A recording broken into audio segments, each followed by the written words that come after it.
Yo, we out here. Yeah, boy. I'm Gare. I am infatuated with mezcal. I'm here with my man Alex, and this is Mezcal Talk. Yerp. Woo. We watching a new movie, or not a new movie, but fairly recent. Tale of Two Sisters, K-horror movie, Korean horror movie. Chill. Not sure why. We've been into this kick for some reason, but I'm gonna keep it moving. Feeling it. K-Town, stand up. Yeah, I feel like it's K-Town, right? K-Town is just inspiring all of us to drink more soju, eat more kaibi, and then just live our best Korean lives. Even though I'm Chinese. It's good for our digestion. Ever since we moved into the apartment, we've had kimchi on deck all day. It's cold. All day. Literally all day, yo. Haven't made any kimchi fried rice yet, which I'm a little ashamed of, but I want some soon. kimchi dumplings, man. Do you remember when we got those dumplings? Those are pretty good. Yeah, Dumpling House. Shout out. Shout out to Dumpling House. Local favorite. Woo! All right, what are we starting off with today? All right, we'll get into it. We'll get into our little tasting here, a little mezcal trio. Is how we do. Bring out 3 bottles. You know how we do. Every time. Go over the flavors, the fun. We got the projection mapping behind us. We upped our value within one episode, or this might be the first episode. Who knows? We'll see. We shall see. We shall see. First off, we're going to jump into this lovely Joven. From Yuu Baal. This is an Espadin agave. Espadin, is one of the most common agaves that's used. Yeah, so Espadin's like mezcal. It's just another type of agave, right? Yeah, there's many types of agave that are used for mezcal production, and this is just one of the most common. I think I read something a few days ago. I think something crazy like 80% of the mezcal produced is Espadin. Like, okay, it's by far the leading agave. It's the most prominent as a crop. They can find it and harvest it as much, Gotcha. And I believe it's a cousin of the Blue Weber agave, and Blue Weber agave is what tequila is. Blue Weber Tequila. All tequila is Blue Weber. Gotcha. Salute. Cheers. Ooh. Okay. All right. I like rolling this one around my tongue. Woo. The mouthfeel on it is really pleasant to me. It's one of the it's like one of the thicker ones that I have in my collection, so I really notice it when it's in my mouth. You taste thicker? I could see that. It's sharp, but it's also not like there's no sense of burn. It's almost there, Like I could see, like how taste profiles work. To me, it goes like sharp, then burn, then like afterburn or whatever. It's a 48%. Oh, really? So it's 96 proof. Okay, I would have just said straight 40. It's a high one. It's a high one on the table. Maybe proof wise, probably not the best one. You usually start off with a lighter one, but I started off more for the flavor than the proof wise with that. But they usually recommend in a tasting they would ramp up the proofs if things were more the same. But I didn't. I'm just going for it. Ramp up the proof, man. 58% is a lot. There's not much more liquor. 48. Oh, it's 48 there. So 96. 96, yeah. Okay. That's still a lot. Yeah. Still for a the decent American palate, when we're used to most things being 40. So yeah, hopefully we have some people that are down to like try these out themselves, because this is like not crazy hard to find. I mean, you're not necessarily going to be able to walk into your corner store and find it, but you can get Yuu Baal. It's around. Yeah. This Casa Volador is also like around. I got this in like a Total Wine or some shit. So I mean, you can find this. You can find this around. This is like super delicious, man. It's I like it quite a bit. It's like it tastes like how mezcal. Like if you were to describe it to someone, it wouldn't be like this is it. This is like. It's like there's not much distinction, but it is what it is. It's a good. I hate to use the word standard, because it's it's not a quality product. But in the world of mezcal, I think it's a really solid standard mezcal. The flavor profile, the price range, it's like a mid-30s probably cost on the bottle. Like it's a good mezcal. It's what you expect when you expect mezcal. You drink it straight. You could rock it in a cocktail. What kind of cocktails do you make with mezcal? I don't fuck with cocktails too hard, but one could make cocktails. Yeah. I mean, you can clearly make a smoky, margarita. Margarita is like the most popular, agave. Mm-hmm. What do you think that is? Because like just the way it twists in your mouth, like how the lime twists like with the mezcal, like the flavor of that, or what do you think? Man, I don't know. I think it's all marketing. I mean, Makes sense, yeah. They say that the margarita is the most popular mixed drink in America. That's crazy. And if you look at bar menus, you reference the lime because you're thinking of a classic margarita, but if you look at bar menus, margaritas are all over the fucking place. Mm-hmm. Mango margarita this, a guava margarita this. I saw the other day a charcoal margarita that was black. I want it, but nah, that's good with me, man. People just you've been bad. Santa Claus gave you a shitty margarita, yo. Fuck all the charcoal margarita. Clean your teeth, yo. Pour that shit on you get drunk. Pour that shit on your face, bro. You get that charcoal mask.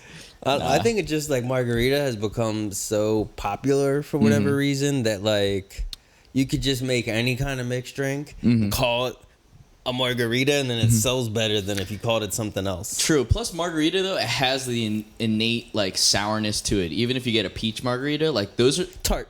Yeah, tart. Yeah.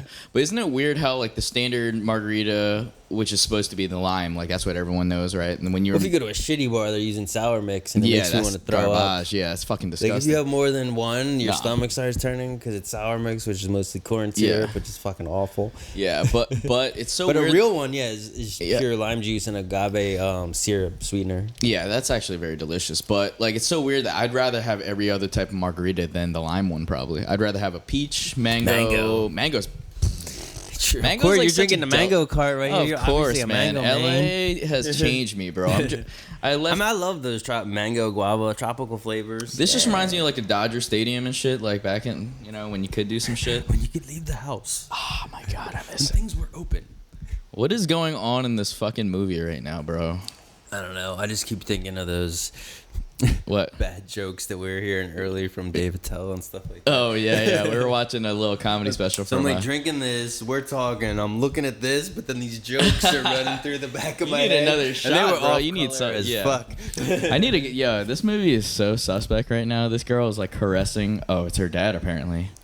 Yeah. Okay. I think that's kind of why some of those jokes were harkening back in my brain. See, we gotta watch shit on mute that I've already seen, my friend, because I just do not understand this. Yeah. I mean, even if there was volume, I probably still wouldn't understand it, though. Honestly, I don't speak Korean, we'd have but to even then, follow it closely. Yeah. We won't be able to chit chat as much as we are, especially not knowing the language natively. Do you remember if this movie's visual or not? Is this visual enough? I remember it. Yeah, I mean it's a horror movie. It gets the crazy. Korean horror movies are so beautiful a lot of times. The production value is really high. I mean, I'd say the production value on all horror movies is really high. Yeah, really? Yeah. How you do a horror movie without production value? That's very true, I guess. What's it called? I mean, there's shitty horror. There's Paranormal shitty Activity, movie. right? There's shitty at every movie. But, I think that inherently a horror movie has to have at least a little more production value because there's costumes and gore and special effects. And right now, horror movies are trendier than they've ever been. Mm-hmm. They're in the past 20 they're years. They're more mainstream. When I say trendy, I just mean mainstream. There's a larger body of acceptance for horror movies than there had been forever. And I'm speaking as someone that's really been in a horror since since the beginning of the genre, probably, right? I don't know. Beginning of the genre is before my time, my friend. Yeah.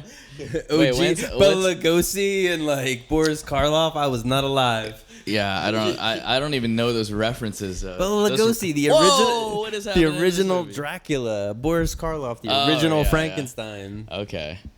Black and white, OG movies, far before my time. But since the 80s, 90s, I've been in the horror movies. So. And it was much more of a... I mean, it's still a niche thing, clearly, but it was more of a niche then. I think there's a wider acceptance now, so thusly, circling back, you get more production value and more support from studios because of that wider acceptance. Yeah, it's almost a part of, And being arty is... Before there was horror, and horror was horror, but now arty horror is what's trendy. Dude, that's the best, man. I like arty horror is us. the shit. Shout out to, what's the other ones? Midsummer was all right. I like Midsummer quite a bit. What was the other one? one? Theater, so the impact. Oh, the impact for was sure. I needed to see that, it was heavy. When that fucking old chick like kills herself, and you're Spoiler in a quiet alert. ass, you're in a quiet ass theater. Everybody's Everybody's like, oh. If you were in North Philly, bro, everyone would have been standing up like, oh shit, oh shit. Yo, when I saw Get Out at no wait, was it Get Out? Yeah, I saw Get Out at the North Philly one, like by Temple. Okay, dude, it was a madhouse, bro. Bet. It was like the whole walls were shaking in a movie theater, like let alone the bass. Like the bass would stop and everyone would be like laughing or screaming. That's what I think horror provides that most genres don't. No, I saw a sneak preview of Borat at the UA Riverview on Delaware Ave. Yeah. Literally South, right? a line to get in. Yeah. 4 blocks down the road, down Delaware Ave. They had to open. They had to bump another movie, open a second theater, and do Borat on 2 theaters to fit everybody, so there wouldn't be a riot. You know, that's fucking nuts. Borat was like everybody was just going wild in the theater. It was like it was the closest a movie could be to a concert. Like people just going wild in the theater, you know, like yelling, screaming, and like that's sort of like Jackass too. I've never seen that in theater, but I'm sure it's nuts. Flesh out. All right, what do we got here? All right, second on deck, Yuu Baal Part 2. So it's the same thing. It's Espadin. It's like this one's dark. This one's darker, huh? Well, this is Anejo, so it's aged the same exact agave, you know, harvested the same way, distilled the same way, but then you throw it in a barrel for over a year, and you get the Anejo, so you're gonna taste a lot of different flavors, even though it's coming from the same root of the whole process, the agave, everything's the same, but then that barrel aging brings a totally different vibe to what we're gonna taste. Is that where the color comes from? Is it strictly from the barrel? Strictly. Wow. Strictly from the barrel. Okay, gotcha. Okay. You know, some tequila brands are known for adding caramel color and some additives and stuff. I mean, I can't say for a fact that they don't add caramel color, but that would kind of be against, like, mezcal is all about like no additives, like real shit. It's sort of nice that you could trust the makers like that in just an entire, like, it's almost like a genre of music or a genre or like almost a, what do you call it? Like a production film house. You know how you said? I mean, mezcal, like they put the batch number, the bottle number. Most of them, this brand doesn't, but a lot of brands put the Mescalero's name on the fucking bottle. That's like, fucking what liquor tight, brand do you bro. know that? I mean, high-end wines, they'll put the batch and the bottle on there. But like putting the guy's name on there, putting the batch, the bottle, and the guy's name is like pretty unique. There's stuff going on in mezcal that like gives you a piece of what's going on and a slice of the culture that you're not getting necessarily from other bottles, you know, of spirits. That's so crazy, man. That's awesome. Now let's give it a go. Yes. Salud. Little Anejo. Okay. All right. Smooth. Surprisingly Vanilla. smooth. A little vanilla, a little caramel. Yeah. It has like that, like, what do you call it? Vanilla Coke taste. Yeah, you know, it does. tip of your tongue. I didn't think of bit. that, but it does. Ooh, that's actually really good. I like it. I mean, that's like a really great after dinner, like kind of dessert drink. You know. Yeah, it tastes like, what is it, like it's flan or 40%, tiramisu, 80 like, proof, so it's not. I mean, it's normal proof, you know. It's not a high for a mezcal, but it's still strong. It's not like you're usually when you think of dessert alcohols are like 30 or something. Yeah. You know. Well, what's that one dessert that's like, it's like rum infused, right? Like rum cake or tiramisu? Is that what it is? Or Tiramisu. Dude, what the fuck is happening in this movie right now? Oh my god, this is terrifying. Tiramisu is usually My a fault, coffee sorry. liqueur. Oh, gotcha. But it's not glazed in like a what do you call it? Like a pancakey sort of thing, like a flaky dessert. You pour it on top of like a rum cake, right, or something like that, right? Lady fingers. Tiramisu oh, is yeah, lady. that's what it is. Yeah. I'm a WAP, so like I'm gonna give you the school here. Yeah, what the fuck? It's Yo, lady. this is nuts, lady right? fingers, mascarpone cheese, and you know, coffee, espresso liqueur that it's soaked in. That's essentially what.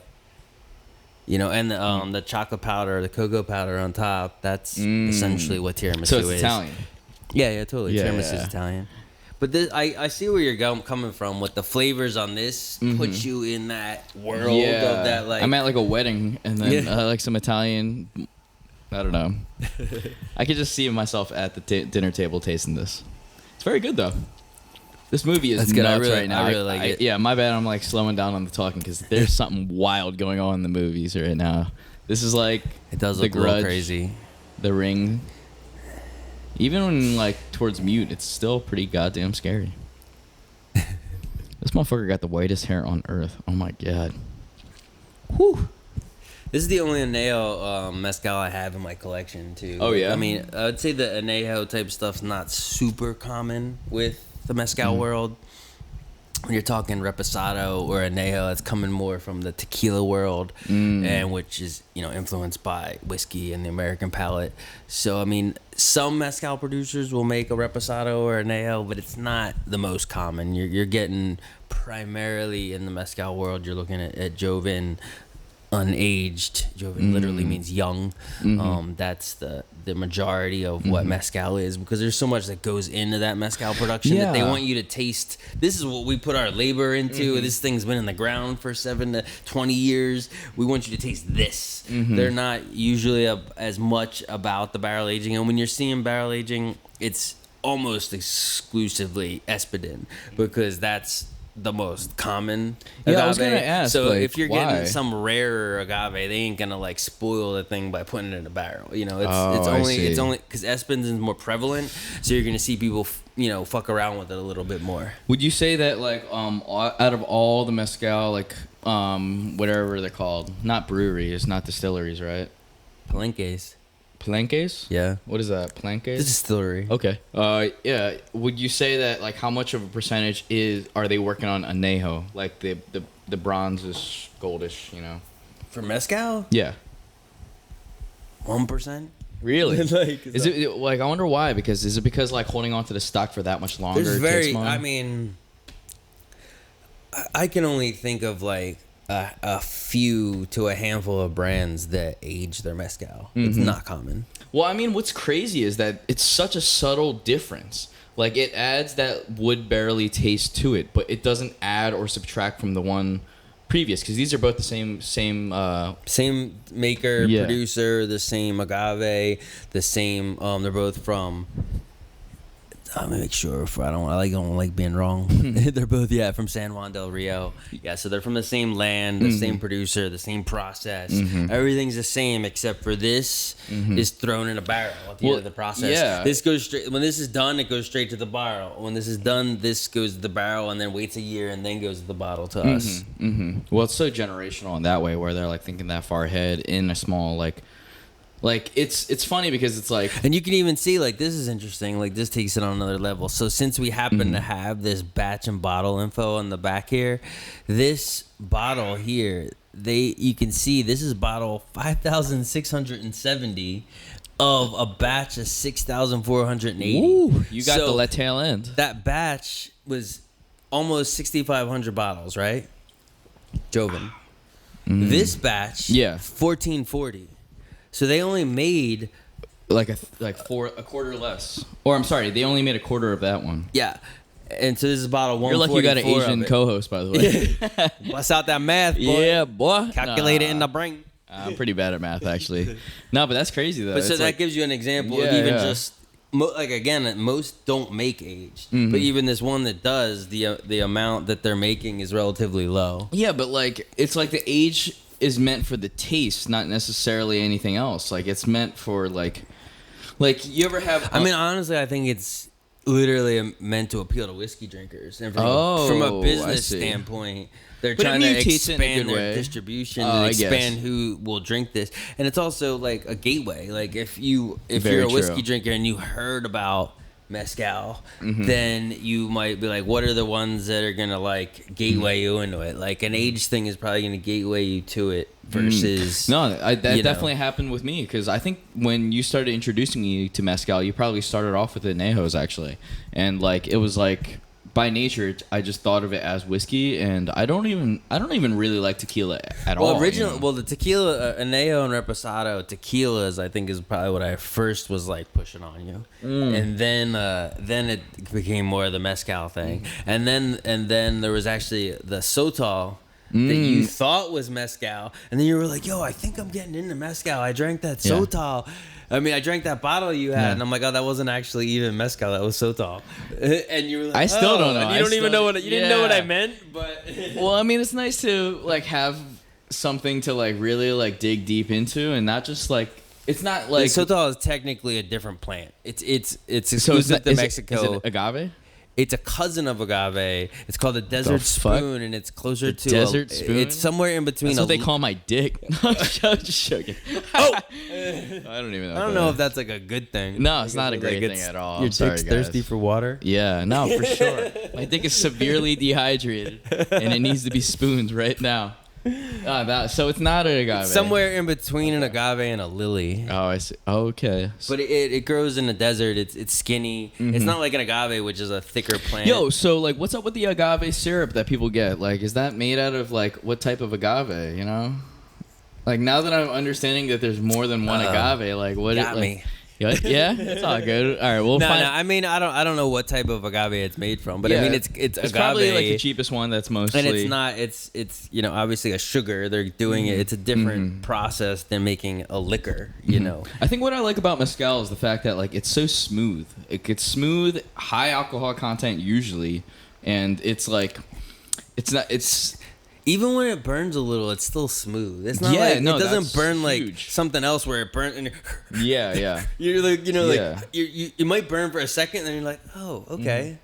But you're also forced to sip it too. That's what's crazy. Like, like I mean, you're not forced to, but like it feels sacrilege to just bang out a shot when that could be like 7 or 8 sips, right? Or maybe, maybe not. I mean, like 4 or 5 sips. You're supposed to sip it. Some say that you're supposed to roll it around your mouth before you even swallow. I don't think your dentist would approve of that, but all right. Let's get. Yeah, that's not bad. Do I have any more of this? This is actually pretty good. So this is the only Anejo one we have, right? Yeah. Woo!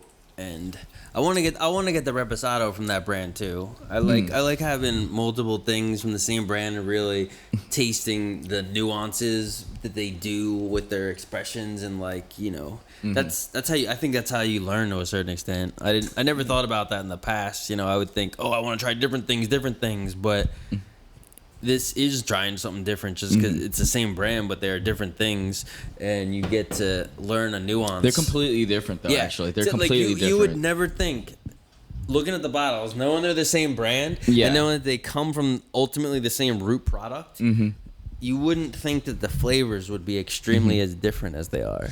And there's something that's beautiful in a way, Like, do you know enough about this company to know that do they take this mezcal, the one to the left of me, and do they literally just toss it right into a barrel?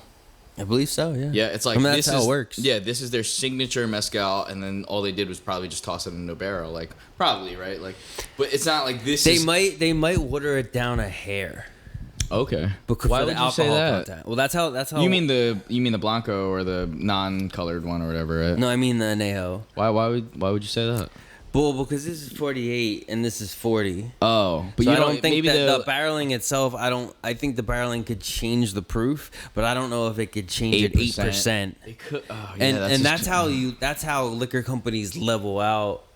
Is through time, like they do that. No mezcal is brewed at 80 proof. None. Gotcha. They brew it at whatever proof their way is and their traditional way is, and then if they want to make an 80 proof for America, then after distilling they'll water it down to create the 80.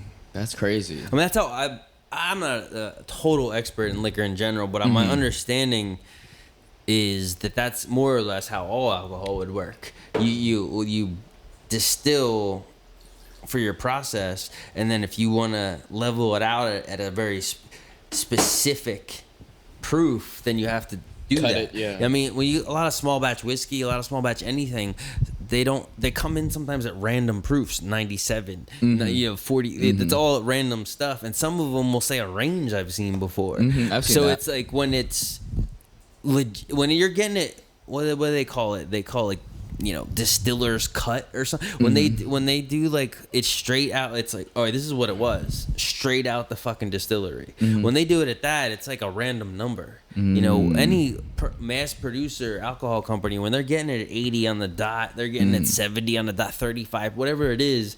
They're cutting it with water or whatever to dial it in and be a specific thing for production, marketing, business stuff. Yeah. That's crazy. All right. Well, the more you learn. I learned something else today, man. These alcohol companies are fucking cutting your shit up.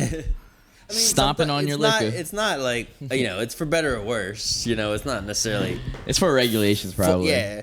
Or just we expect, a consistent product. Like some people don't understand not getting a consistent product. I think, especially in America, we expect consistency. Like mass production is there for a reason. Yeah. So like you don't. It's set a weird standard for every other product. You ain't trying to buy like if you're buying Absolute. You don't want to buy 81% one month, 78% the next month, whatever. Like I would be. Well, I don't want Absolute at all. Yeah, of course. Yeah. I'm fine. I would be fine with that. With like buying my favorite mezcal if it varied, because I understand. But your average person that's buying a mass-produced product, they want the same exact thing every time, and there's things that have to be done to level out to that. All right, so we're gonna move on to our third taste here. What's this one called? Got the Casa. Wrong side. Casa Volador. I'm just showing that to you. Volador with a V. Volador, guys. Volador. Sounds Russian, but it's not. So I'm going to let this man taste this, and then I'll say a couple of my thoughts. Okay. I don't want to influence him just yet. Thank you, sir. Ooh. This one totally already different, right? This one's probably the best out of all three, honestly. Just okay, because of like first impression, at least. Hold up. Let me get another taste. These sisters are wilding in this show. Woo. They need to drink some mezcal. Shit. Woo. It's pretty good. Pretty good. I gotta get another taste because it leaves quickly too. This one has, it does. This one has a already out the door. Little bit less of a linger than some of them. Ooh. I can feel it though. I can't taste it. Like as soon as you drink it, the taste is gone. But the lingering effects of the alcohol I could feel. Like my tongue feels a little bit more effervescent, a little bit more experimenty. You love the word effervescent. There's no other word, man. It's like the metaphysical aspect of the mist inside my mouth. You know how the Corona just swirls inside my esophagus. It's good. It's very good. It's very good. And it's like it's just you could hit it every single time. I think like that one would be the same. This one's different to me. It's very floral, herbal. Yeah, there's a lot I can of taste floral herbal notes. So there's a few things about this one that's interesting. So to start off, the agave is Cenizo, also known as Durangensis.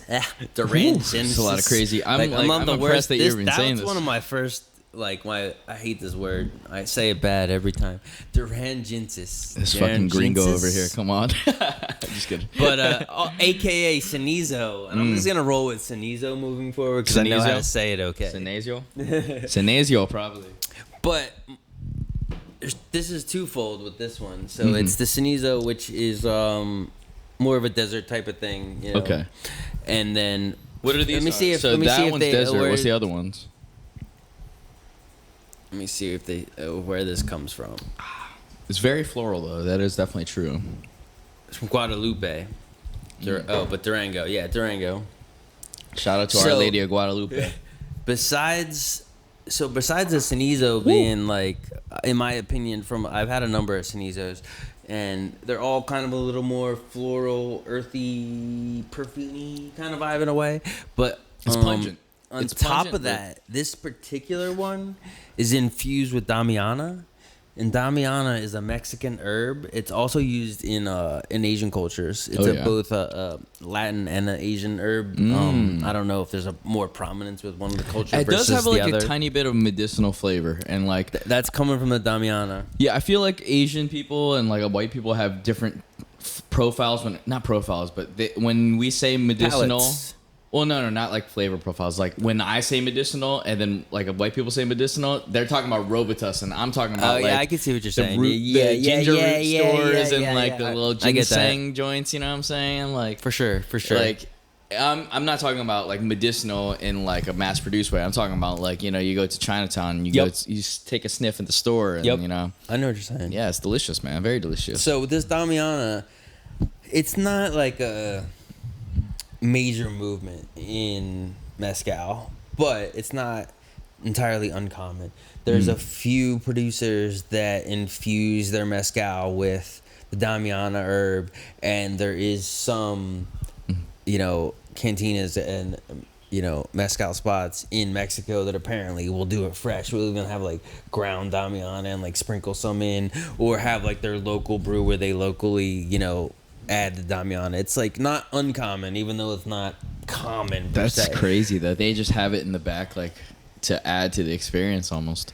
And there's a few things about the Damiana. It's supposed to have health properties for sure. It's supposed to have health properties, and it also has like sexual properties. It's supposed to give you some like vigor. You guys hear that? A little bit more for women. You know, it helps them get wet. Really? What? Supposedly. I was not expecting this at all right now. What? I'm letting you know. What the fuck? All right. I mean, you know. So it's an aphrodisiac? It's not I don't know if it's an aphrodisiac per se, but it's more like it helps with your sexual vigor. Okay. All right. If you guys need more of that vigor, you know what I'm saying? You need bigger vigor. Bigger vigor. You need more of that vigor. You know who to hit up. But these flavors are like crazy different. Because we have this it's like completely different. This like very. Wait, why is this? Why is it just women though? Do you know? No, I mean I think it's supposed to be somewhat in general like a sexual thing, but there is because it has like from that what floral I've read. Taste from though, what too, I've read, you know? it's more in the woman lane. Yo, good pussy tastes like a flower. So, I mean, this tastes fresh out the shower, tastes like a flower, fresh off the jet. Sharper than Gillette. All right, let me go. This is why we're not rappers. This is why this isn't a real podcast right now. Nah. We got the production value. We got 3 cameras for you, man. 3 cameras, 3 bottles. 3 cameras, 3 bottles. We just need a guest. 2 minds equal, 3 minds easily. Yo. Mel said she's down to be a guest though. She could maybe do, you know, the first mescalier. We had an idea to do a guest podcast, but during COVID, it's a little tough. But we'll definitely have guests at some point. Yeah. I feel like we good out here on our own. Yeah, we keep it proper. You know, if anyone does come, we'll probably give what do you call it, a COVID check. Not necessarily us, but like make sure, you know, before they hop on. But when there is a third person, it will be called the 3 Mescaliers. 3 Mescaliers. Even though we're not quite experts yet. But the 3 wannabe. I don't know. What's happening in this movie right now? This is like a... It looks like an Asian Thanksgiving dinner. Yeah, I was going to say. Yep. Super Thanksgiving. Instead of a turkey, they have a fat-ass duck. It looks like a turkey. Is that a duck? Nah, I don't know. I'm just joking. They got the red wine on deck. Big-ass duck, if that's a duck. Yo, shout out to Robert Mondavi for holding down on the cheap wine, though, right? Where'd that come from? I saw he had the red wine, so, you know. I don't know, man. When we're on air, I'm going to say everything that comes to mind. There's a whole lot of Robert Mondavi Pinot Noir is a it's not bad. Dinner classic right here. Pretty good for fucking on sale single digits maybe. I don't know if it's single digits, but it's low doubles. Definitely close to 13, 14. But hey, everyone's like, damn, man, these motherfuckers don't know shit. I heard a wine expert say once that the best one you can get is $20. Really? It's enough to produce it, enough to like the best $20 bottle. Okay. Like the best. I mean, there's shitty $20 bottles. There's shitty every for bottle, sure. right? And it also depends on what you like. But this is a wine expert saying that if you put the best $20 bottle in front of you and the best, let's say, $1,000 bottle in front of you, you're probably not going to taste a significant difference. If you taste a difference, you might taste a difference for sure. But the difference between 20 and a G, you ain't tasting that much of a difference. That's crazy. You might be like, I like this one a little better. Do you like it $880 better? See, I want to take that same, what do you call it? Aesthetic? No. What are the people that are experts on wine? Sommeliers. I want to take that same sommelier. I want to give him the little, what do you call it? The Pepsi challenge? You know what I'm talking about? The Coke challenge? Yeah. Give him the little Pepsi challenge. You know, I'll take 1 Robert Mondavi, I'm gonna take Robert, and I'm gonna take the same wine, and I'm gonna spit at it. You know, I just want to see give it my COVID. I just want to see what this asshole says for a second, you know. And then, you know, he'd be like, "This one's a little bit more viscous, you know. This one's a little bit more.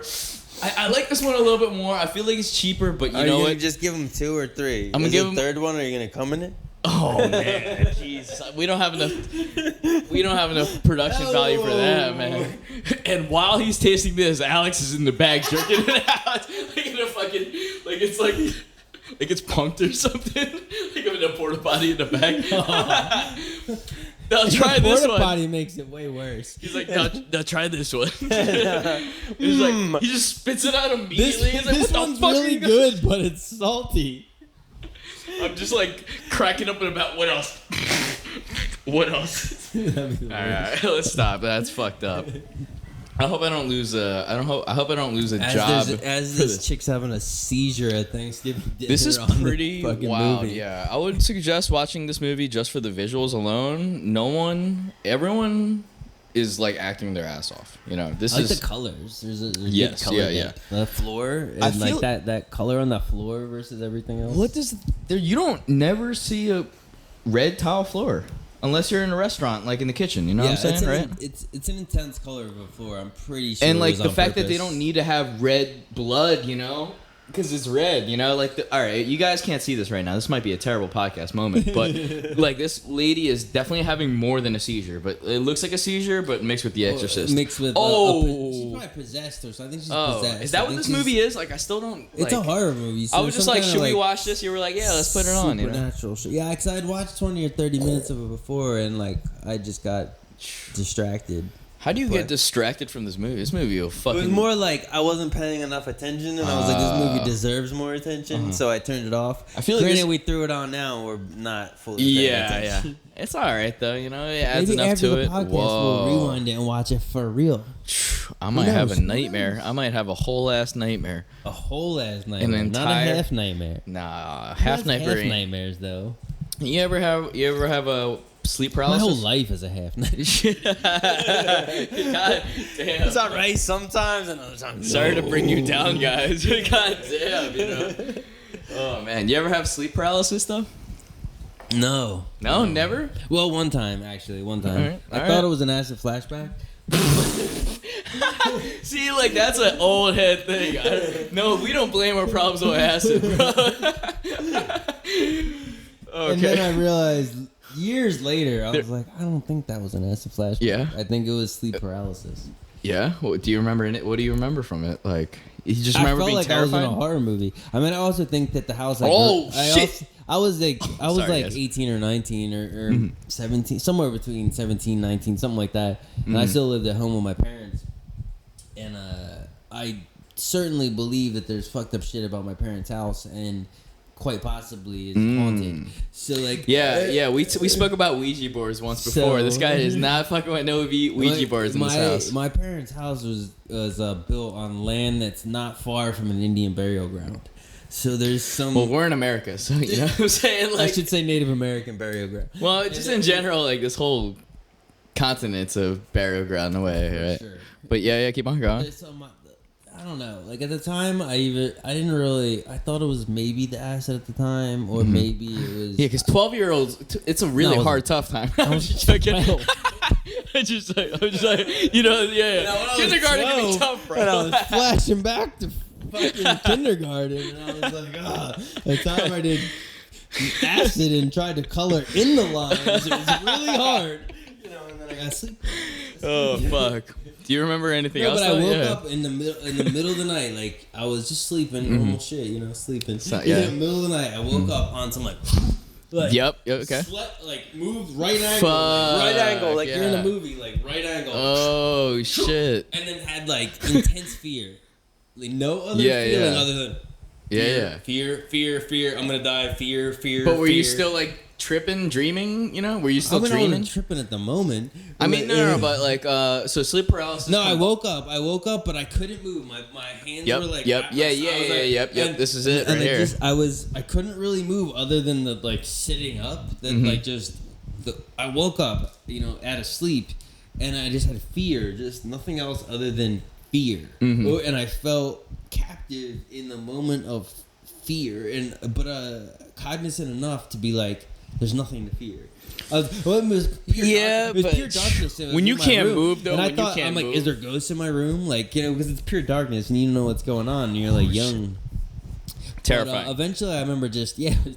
It's fucking terrifying. No, I just talked myself out. I remember being like, okay. That's how you do it. That's how you do it. Yeah. There's nothing to happen. You just need to relax. I just talk myself out of it. Eventually, laid back down and eventually fell back asleep. But I'll never I remember that moment. See, you had that. That is sleep paralysis, man. It's like when your body thinks your body and mind are two separate things in a way, and they use the whatever you call it, the mechanical cortex. That's some fake shit. That's not real. But when your body, cyborg? when your brain secretes that chemical that keeps your body sedated so that you don't sleepwalk. You know what I'm saying? So you know how some people sleepwalk? They're deficient of a certain chemical in their brain that allows that they're acting out their dreams like a fucking maniac, in their sleep because they have a deficiency of a chemical that sedates them while they're asleep. Oh. So when you wake up, sometimes your body is overwhelmed in that chemical. In that way, so that your mind is awake, but your body is still asleep because it doesn't want you to act out your dreams. And a lot of the times, you still have these crazy little visuals happening because you're still, in a way, asleep, even though you're cognizant. That shit, that shit explains, the Bible. That shit explains, you know what I'm talking about? These crazy little phenomenons, we don't got to get too crazy into it. It's mezcal talk over here, Yeah. But, you got to break off into that little neuroscience tangent right there. I did drop out of neuroscience. Thank you very much. Let's do round 2. Yeah. You mean round 3, right? You already declared. Oh, you mean round 3? Oh, 3. Yeah, absolutely. You already declared your favorite, but I think that you did I actually? I think out the gate. I've got to give it a go. I've got to give it one more time. I think I can't put before you. Real talk. We got the salsa today. It's very delicious. It's not the first time, but we had Mariella's the other time, and it was not that great. Nah. They had pretty good guacamole, but I would definitely go to John's. Or Jan's. All right. So what do we have today? What are we starting with again? We're back. We're circling back to the Joven of the Yuu Baal Joven Espadin. Salute. Bang bang. Yeah, this is a good one. It's probably my favorite of this batch, to be honest. I would say so. I mean, there's certain liquors. I love the Anejo, but it has a lot to it. It's a very specific thing, and I would only want 1 or 2 of those post a meal. But this I can just drink. I can drink whenever and just sip on it, and this is what I want from your average mezcal experience. Yeah, if you're gonna have one mezcal for the rest of your life, it might be this one. I would say, in my opinion. Same way that Suntory Toki is probably one of my favorite whiskeys, standard Japanese whiskey. How it doesn't have anything extra, but it just is what it is, and it's it's a life whiskey. The same way that I would say with this one. Life whiskey. No, it's very delicious though. It's not. It has no I wouldn't say it has a signature flavor, but that's what I like about it. Does that make sense? It is a mezcal, and it doesn't have bells and whistles in a good way. Yeah, I'm interested. I'm interested to taste how this will taste after many episodes of tasting all the other ones. When you know a little, your palate's more informed. Yeah, because it seems like this one embodies all of the other flavors, except this one doesn't have the bells and whistles of the other one. This one doesn't taste necessarily floral. This one doesn't necessarily have the wood aging. Maybe it is this 3. That's what's good about the mezcal talk. Yeah, these are a pretty distinct 3. It's nice to have the 3 to have a reference, and they taste completely different. So yeah, might taste different from episode to episode. It doesn't have bells and whistles is a weird term here. Yeah. In that realm, though, I think that the mouthfeel here is a little stronger than average, and that appeals to me. Yeah. But it doesn't have any extra flavors. That's what I'm thinking. It doesn't have that caramel flavor. It doesn't have that woody. Oh no, this is a pure, very pure mezcal flavor. Which is what I like, you know. It doesn't need any disguise whatsoever. That's the beauty of it.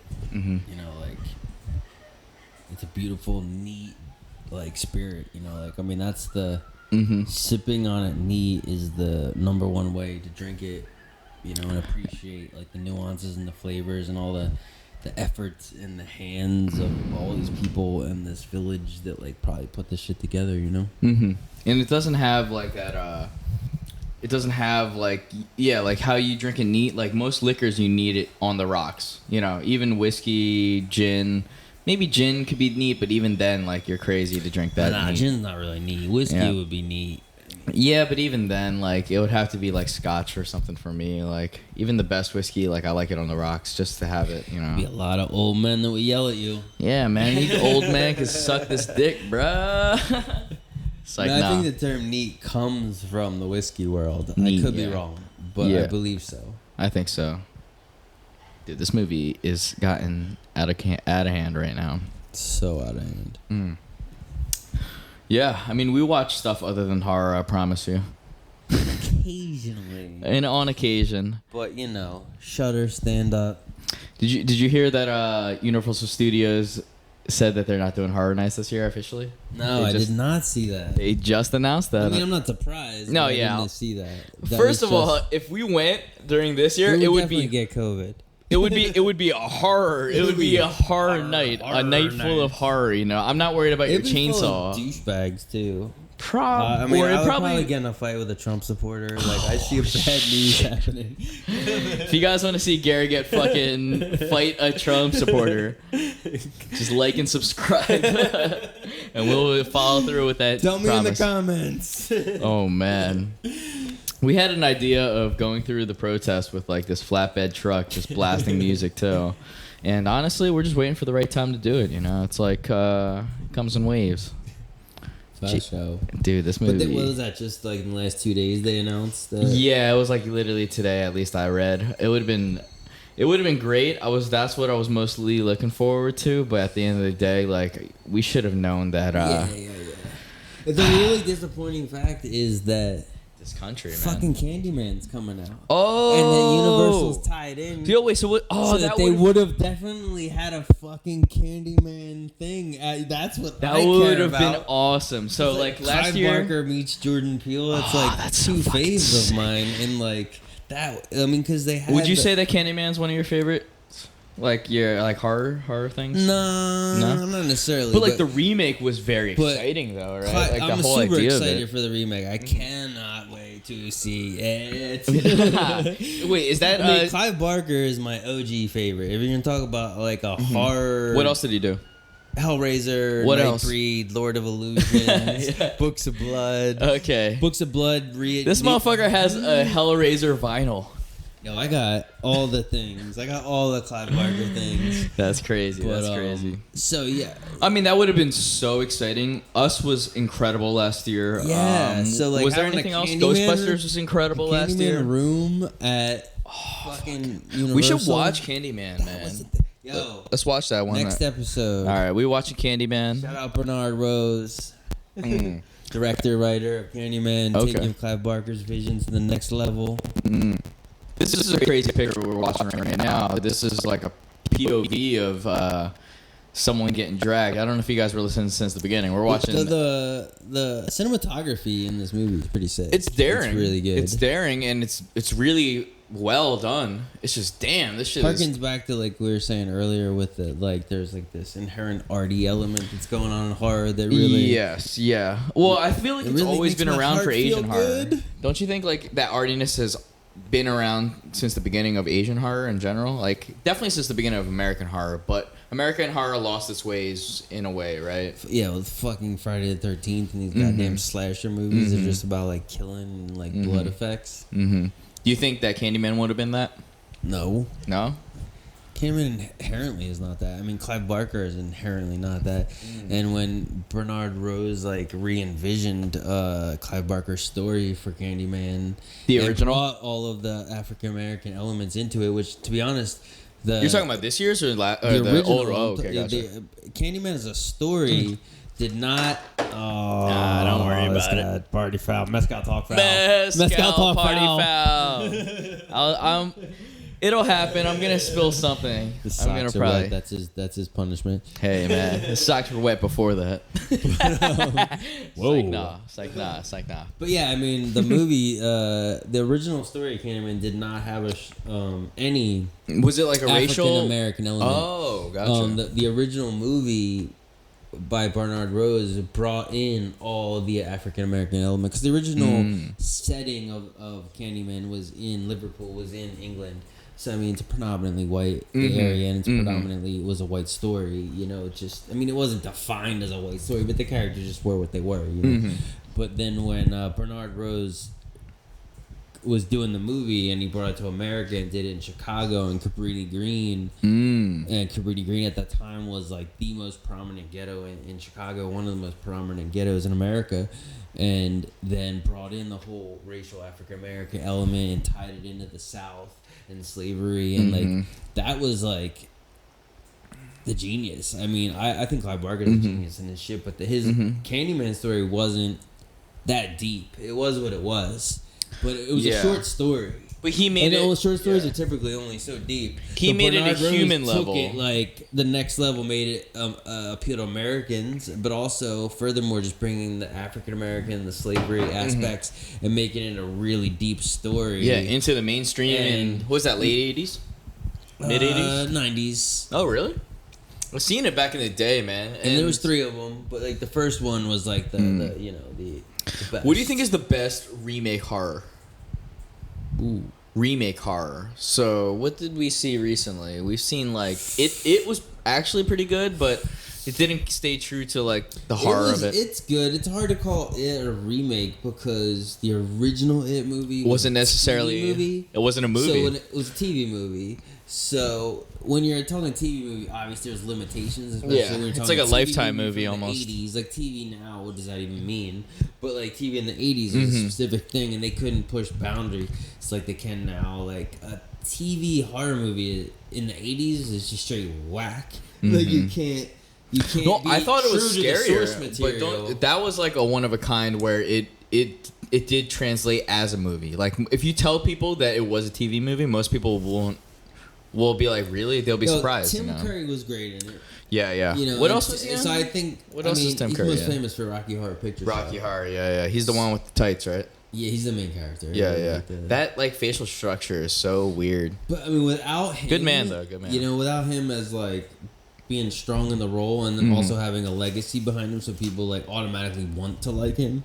I don't know if hold up. First, it was like as hot, you know. At the time. It was. I mean, I was a kid. I thought it was hot at the time, but it was still a TV movie. You can't do the horror justice. I don't think that there is you can do a horror movie less than R-rated. You know, like a true good. That's a different type of question then. What's the best PG-13 horror? Sorry guys. Well, that's a different question. What is Gremlins 1? Gremlins 1. That's a pretty good one. Saw it in the movie theater when it came out. Oh, what else? What makes it scary? Gremlins 1 scared me. Gremlins That's the 1 one with like was the first PG-13 movie. Was that the one with like the female gremlins in it? And then like the green goo and shit? Like that movie used to scare me as a kid. Female gremlin? That might have been the second one. Well, no, it was probably Joan towards Rivers? Don't you ever talk about Joan Rivers like that. No. Like she had the like lipstick on it. Shit. I think that was 2. I could be wrong though. I remember that movie scaring the goddamn shit out of me as a kid. It scared the shit. I remember when the fucking gremlin in Gremlins 1 when they put that shit in the microwave and then it blew up. That was intense. I think I do. We gotta rewatch that. We gotta watch that. To me, I was young as shit, and at the time, it sounds funny now, but microwaves were kind of new. Yeah. So then you're seeing like, oh shit, you could put something in a microwave and it'll blow up. Well, the thing is that like you could cook up a baked potato in minutes. You know, like that's what they sold housewives and shit, right? Yeah, I remember. Did you ever listen to Green Day? No. Nah. They had. I'm familiar, but I wouldn't.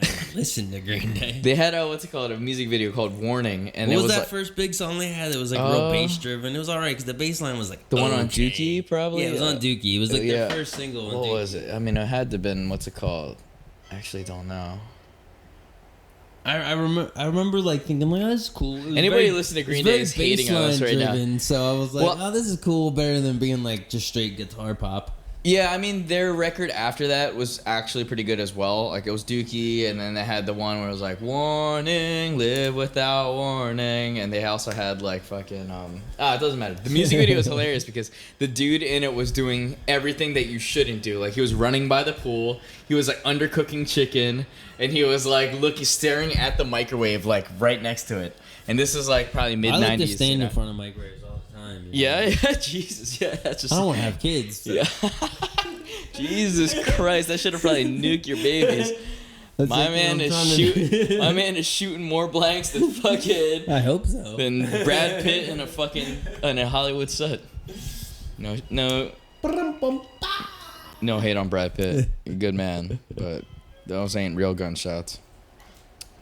Dude, this movie is fucked up. Oh my god. Well, now we're just getting into the juice on So it. yeah, this is no longer a movie. This is just straight fucking murder porn, or something, man. Jesus Christ. We don't know. We don't have enough context to really know what's going on. We haven't been paying attention. I'm sorry, guys. It's definitely visually engaging, and that's the whole point. We just know that this guy got a purple sweater, and that's it.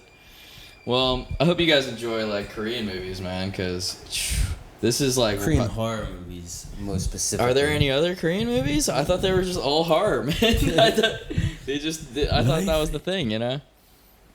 All right, what are we doing? Hold up. Anejo. Okay. Once again, this was I remember this being great. Woo! If you're gonna give a whiskey drinker mezcal, it would have to be this one. It would have to be. And it does have like a hint of sweetness, but even then, like it's very. I want to taste this on the rocks. Actually, it's probably very delicious. Yeah, on the rocks would be good. You know, a rare one on the rocks that I would probably agree with. Yeah. Maybe like if this one was on the rocks, it'd be better than the other one's neat. I would go with what are these? What's that same company called again? Yuu Baal. Yuu Baal. I'm sorry, I can't remember it. But both of those are better than the other one. Actually, I would. You know, I haven't even tasted that one, but I remember that profile. Well, in the first round, you said that was your favorite. When it was the first sip, but it's the most distinct one. It's the one that I could remember without tasting it. Does that make sense? Like this one, I could remember all these actually without tasting, but I think of, all right, this one's house mezcal, this one is barrel mezcal, and this one is like flamboyant, but like not in a sweet way even. Like the barrel one is more sweet than all of these, right? I would say in a way. Yeah. The Anejo. The Anejo is definitely got the like brown one. The sweetest notes to it. But the shorter bottle is probably the most like extravagant, the most gaudy one, and it allows these ones to be delicious. And this one is just a wild card in my opinion. Okay, I see that. But like in a good way, they're all it's like they're all distinct. They're very distinct flavors, which is the beauty of it. You know? Yeah, you can get this whole rainbow spectrum of like they're all mezcal, but like. Do you want purple? Do you want blue? Do you want pink? Do you want yellow? Like, what's your spectrum in the rainbow? Yeah. Like, what's yours? It depends on my moment. You know, like, I mean, I really like the tabalas or the tobalas in an ensemble. I like that. Wait, yeah, we haven't even talked about these. Are these ensembles, and what is an ensemble? No, these aren't ensembles. These are all straight ups. There's one agave per bottle. Gotcha. Yeah. So mezcal, like is considered, or it's composed of 1, 2. Is there more than 2 agave sometimes in an ensemble? Have you had any? I have not seen an ensemble that's more than 2. I'm sure it exists. I mean, it's called ensemble, but it's not as maybe as common. Gotcha. But these are single agave mezcals. I don't know if that's a term. The single agave is the majority. Most are one. There's ensembles, and usually the ensembles, I'm sure some of them are doing it for their choices and their flavors. But I also feel like some of them are doing it because you're taking a really rare agave that's harder to find and mixing it with an Espadin that's easier to find. You know what I mean? There's some things that like you can get it out to the public and make an ensemble, and they're getting a taste of something, but it's not the 100% pure one that's super rare and hard to find. It makes it more affordable and more able to get out to the public when they're doing certain ensembles of like the rare ones, you know. The more I taste these, I mean, like, obviously I haven't had much mezcal, but the more I taste these, the more it seems like it is like the new whiskey, in my opinion. Like the fact that like whiskey is like known and well respected in that way, like I feel like mezcal in the next 25 years, you know, like who knows? Like I hope so. I would really like to see it overtake whiskey. I think, and like hopefully it's like overtaken in a good way. You know? In the I don't mean to like. I'm not trying to put whiskey people out of a job. Or but I think that there's there's this you think it's funny when I say it, but like there's a je ne sais quoi here that's that there's something here that makes me feel good. You know, besides the fact that I like the taste, I like the flavor, I like, I like alcohol in general, but there's this, the culture and the vibe and the people, there's something extra here that makes me enjoy the process and feel validated in liking it more than something like whiskey, which I like certain whiskeys and I understand there's a whole culture behind it and there's a lot of history behind it, whatever, but it still doesn't resonate the same way and cause like as much passion in me at least. So I would like to see something like this and these villages in Mexico and these people that are doing this, they're making money off of it, but they're not making like... They're not making Koch brothers money. They ain't making It's they're doing it because it's part of their passion too, and their grandpa did it, and their grandpa's grandpa did it, and this is just what they fucking do. That's what I wonder. It's Some of it's just what they fucking do. They just like I watched my grandpa do this, I watched my dad do it. This is what I do. They don't even think outside.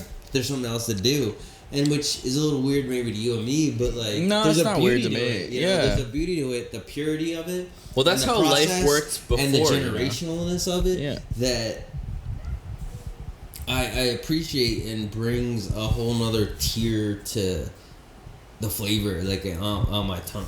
It's like I appreciate and value the heritage beyond what I'm drinking. And that makes you feel good. It makes you like something more. Like it's kind of weird to say, but I mean, if I buy or eat or drink any product, if I don't know anything about it, you're only valuing it on that flavor in that moment.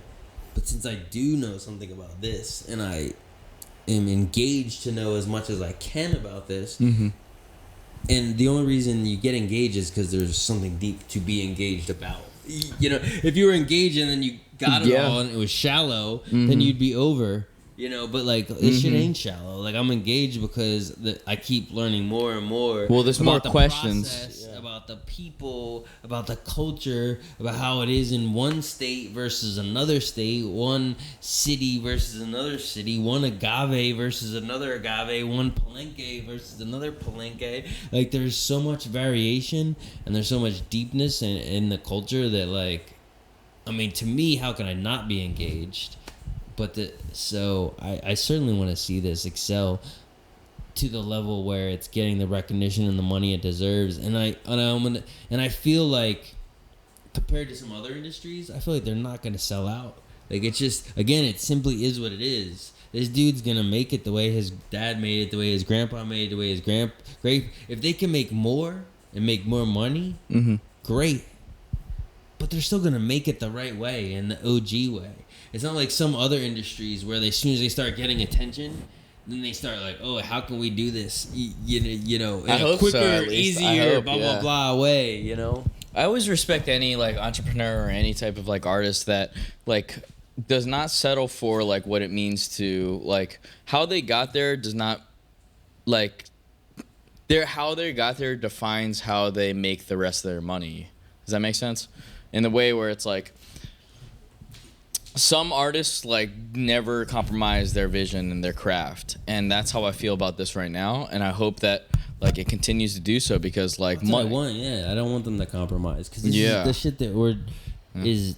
That's what makes it so good. It's a beautiful product, and on a base level, I'm willing to pay more. Other people are willing to pay more. You know, like I'm not trying to pay like crazy prices on every bottle, but on average, I'm willing to pay at a base level more than I'm willing to pay for other things because I understand the quality of the product, and I understand that there's not just a person behind this, a company behind this. A lot of these, there's a village behind this.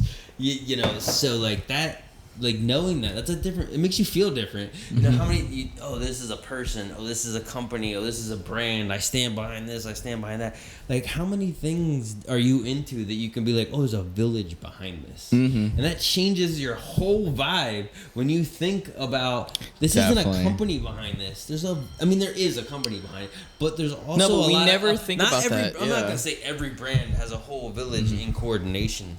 But there is certainly quite a number of brands that there is a village behind the whole fucking process.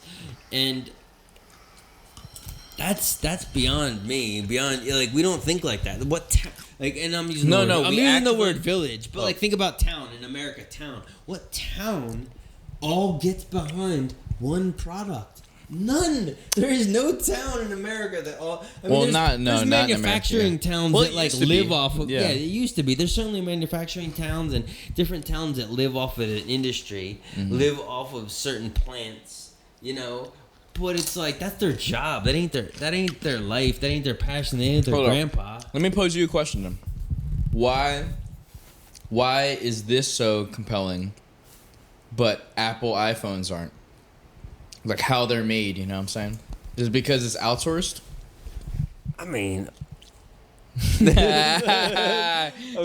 question. Like, there's apples and oranges. It's literally apple. Yeah. Like, this is like that's like so far off. Yeah. There's apples and oranges, and then there's like fucking oranges in 3D printing. Yeah. You know, like I'm talking about an orange, and you're talking about 3D printing. True, but like, how can we bring that like type of values into like our normal lives? Like, can we like find a way to like really like the same way that the Japanese respect like there's not many cheap Japanese companies and stuff, but like there's so many cheap like American companies, right? So it's like what's the move, you know? Cheap Chinese and for sure, yeah. Like, I think that's definitely a problem. American products are actually pretty good. Chinese or foreign product. We import outsourced. the cheapest shit, you know. What if they do that with mezcal though? That'd be trash, huh? It doesn't work like that. It just wouldn't like. Because you can't be mezcal if you're not from Mexico. Oh shit! Why is that? Because mezcal is a denomination, can only come from Mexico and only can come from certain states in Mexico, primarily Oaxaca, but a number of other states as well. Whoa, okay. So, it wouldn't even be possible for, like, fucking, I don't know, Nicaragua to be like, yo, we know how to make mezcal cheaper than Mexico, and we're going to make it and take over the mezcal industry. That ain't happening. Then you ain't mezcal, then you're an agave spirit. You can make an agave spirit. How come, though? Because there's Japanese whiskey. There's Japanese whiskey, you know? Yeah, but there isn't Japanese scotch. Oh, I guess so, huh? So, like, there's no umbrella above, like... Whiskey can come from anywhere. Scotch can't. But what about... Champagne can't. So, is there any, like... Champagne only comes from Champagne, France. Yeah. But what about, like, is there no... Shiraz only comes from Australia. But there's no, like, above mezcal? Like, what's the umbrella above mezcal? Or is it just, like, you got it... above? Because whiskey has whiskey, and then there's, like, scotch. There's no, like... something and then mezcal. Well, I would say the average person considers scotch above bourbon and whatever, but if you go to the South and tell people that, they'll probably punch you. Yeah. There's a perception of scotch being above, but that's not like accepted by all. But like all scotch is whiskey, right? Yeah. And all whiskey isn't Scotch. There's rye, there's bourbon, there's Tennessee. So, like, there's no other mezcal. And a lot of people would say Scotch is the top, but, like, not everyone would. And a lot of people would argue that and get in fights over it. So, like, I mean, that's a whiskey-ass thing. Like, get into a fight over whiskey, you're going to start swinging over. There literally would be No. I mean, do you remember in the last episode I was saying something about whiskey? I was like... But, like, mezcal, it's not like that. Mezcal's not like that. There's no, like, the Scotch of mezcal. There's better, I mean... Do you think it's possible maybe there is. Maybe, that's what we got to look out for a little bit. I don't even know how to fucking say the words. It just crucify me on Jesus Christ. But there's, like, some... Yeah, like, the super rare ones, I guess, if you're trying to draw that parallel, that some of the super rare... agaves could be considered in the tier of a Scotch or something like that, because those. But then again, even with the Scotch, you're not talking about Scotch in and of itself. You're talking about a Scotch that's 20 years. Scotch that's 20, 30. It's the years that's really bringing the value to the table, and the fact that brand exists long enough to be able to age it. If you started a new Scotch brand tomorrow, it just doesn't work. You need to sell a product, right? Doesn't matter. You can't wait 30 years to sell a product. Nah. So the only person that can wait 30 years to sell a product is the person who's already in the game. Because you're selling a product already, and then you're barreling more and waiting on it. So that's huge. That's like a huge factor in like how you produce. In the mezcal world, the same thing would be like that. You can harvest Espadin in like 7-8 years, but you can't harvest Talbala until like 14 years, and other ones you can't harvest till 20 years. So it's by nature like fucking. Those agaves that people are waiting on. There's agaves that grow on a mountain that somebody's got to climb up a fucking mountain to pull it out the ground and then bring, like, that's the shit that makes it cost more. That's the shit that makes it more rare and, you know, coveted. Yeah, I mean, it's one of those things where it's like, hopefully it doesn't get like it doesn't turn into that, and in a way, like, it's a possibility. Like once it starts getting hip, then it's very easy to co-opt, right? And yeah, man, that's why we're doing this right now. We're just like literally like what do you call it? We're journaling our process into this love of mezcal, and my man to the right of me is definitely like, you know, he's tasted a few more. I love it so much. But like, yo, it's crazy, you know. Like, I like the liquor that I like Japanese whiskey, but like I'm down to have this enter my life in that type of way, you know. It's delicious, and it brings it. Dude, it brings a different profile to your tongue, yo. It's crazy. It's different, you know. It's like it's really crazy when things are like very subtle but super flavorful. Like every single mezcal I've tasted is over like 44, I think, at least, you know. Maybe like 40% here and there, but like they're all pretty high alcohol content, and they're like super like smooth for how high. Even the highest alcohol. Like, I wish there was a different word than smooth, but it's definitely smooth. It's definitely smooth, and it's like, it's just, it's like if you like that type of flavor, not like flavor, but like if you like kimchi, you like pickled things, you might like mezcal, I would say.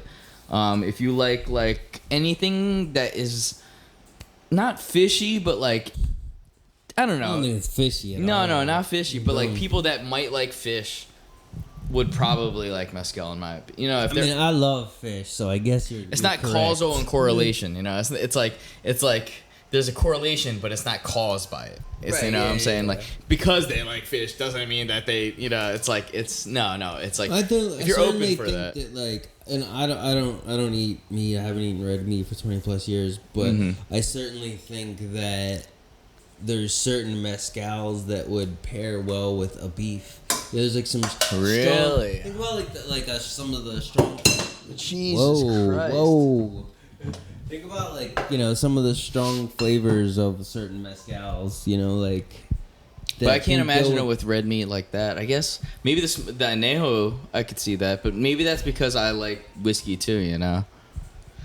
It's what's so funny because no one really has a fresh mezcal take because it's always tainted by whiskey, tequila, right? You know what I'm saying? Like that's so interesting. I do feel conflicted about all the comparisons we make, but I mean, it's natural as humans to make comparisons, and it's also we're making comparisons for maybe some people that aren't as affluent with the flavors of mezcal.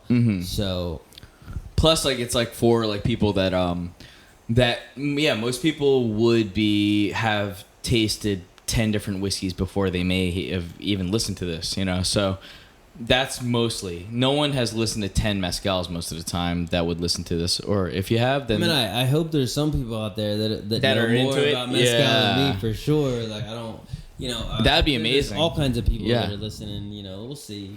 But like, I feel like a lot of Americans never touch mezcal. They've heard of it maybe in the past 2 years, but like, really though, you know what I'm saying? That's what's cool about this podcast. It's like, I'm learning something different, and it's expanding my taste profile, and the fact that like, it's just different, man. Thank you for like grabbing this, Bang bang. Salud. The second flavor of this Casa Volador. Woo! It is good. It is good. It's good. It is good. I've been wanting to try because I had heard about mezcals infused with Damiana, the herb, and I'd been wanting to try one. And there's been a couple that I've been trying to try, and they were like sold out. Like I kept going to stores looking for a specific one. They were sold out, and then I just randomly rolled in the store to buy actually some fucking bitters. And then I have to look at the mezcal tequila section every time I go in any liquor store, just in case they have some crazy bottle I don't know about. Well, the fact that they even have mezcal is crazy. And I saw this bottle, and I was like, I never heard of this brand, Casa Volador. And I was like, furthermore, they infuse with Damiana, and I've been wanting to try something infused with Damiana. So I'm like, fuck it, I'm going to try this. And I'm like, it's tasty. It's like, it's different. It's hella herbal. It's very herbal, yeah, but it's not like bitter. It's but it doesn't. Other times I've said to you things taste green to me. This one doesn't actually taste green to me. No, it tastes when like I say pink the green to thing, me. I feel more like mineral. This is less mineral and more herbal. It's very perfumey. Yes. Herbal, slightly medicinal, as you said earlier. But like green has like a wheatgrassy like flavor profile to it. When I say green, I mean vegetal, and this is not as vegetal to me. It's more herbal versus floral is like different than vegetal as well. Floral, perfumey, and but also when we say like when I'm talking about all three of these, actually, I'm only talking about like the taste that I'm left with. You know what I'm talking about? Versus the well, like if I'm drinking rum, if I'm drinking gin, or if I'm drinking whiskey, there's the full experience of you mostly likely knocking back a shot, and even if you're not knocking back a shot, you shouldn't be a good whiskey, a good gin. You shouldn't be knocking back any. But even then, like it's still you experience it float through your tongue. This you don't really think about it until it's left you already, and you're left with the flavors that it is composed of. You know what I'm talking about? A good alcohol experience in your mouth. Yeah. Is in or around your mouth. I think it's like the initial and the aftertaste, but it's all one thing. Right? It's all one thing. The aftertaste is like the trueness, What's the real profile of it? Like I feel like, because again, you get that burn at first. Yeah. So the burn leaves, the impact leaves, and then you're left with flavor. And that real flavor of what you just had in your mouth is that second taste. It's after the burn goes away, after the liquid's not in your mouth anymore. It's what's left. The flavor is what's left. The residue, the mouthfeel, all those things. Yeah, I think that's the true flavor, though. You know, like a lot of times when you're drinking any other liquor, they want you to get past it immediately. That's why there is shot glasses, you know? And that's why there's a reason why it's like, we're getting fucked up. We taking shots, like, woo. But, I mean, it's cool. Like, you could probably take shots of this. It'd be amazing as well. But the fact that like the profile of the flavor. I would get upset if someone was doing shots today. Hey man, if you got a birthday going on, if I have a birthday going on, I'd rather you do shots of this than bullshit. For sure. You know, but I would also just rather you sipped on the fine elixirs. Hey man, you've gone away from partying in a long time. You need a shot, my friend. We need some shots. We need some loud music. We need a dance floor, and I miss that so much. Man. It's nice to be able to do this, though. You know, it's nice to be able to just chill, take a few sips here and there, turn it into a moment, because that's what like nightlife is. A lot of times, it's just like being out with your friends, you know, drinking whatever you're drinking, but at the same time, like having these type of conversations. You know what? Sorry, what? Technically, today it's National Tequila Day. Oh, woo. Holy shnikes. And while we're not out here repping tequila, not really. Since it's National Tequila Day, what you got? You got something? I feel like we need to taste the tequila. Oh, and hell yeah.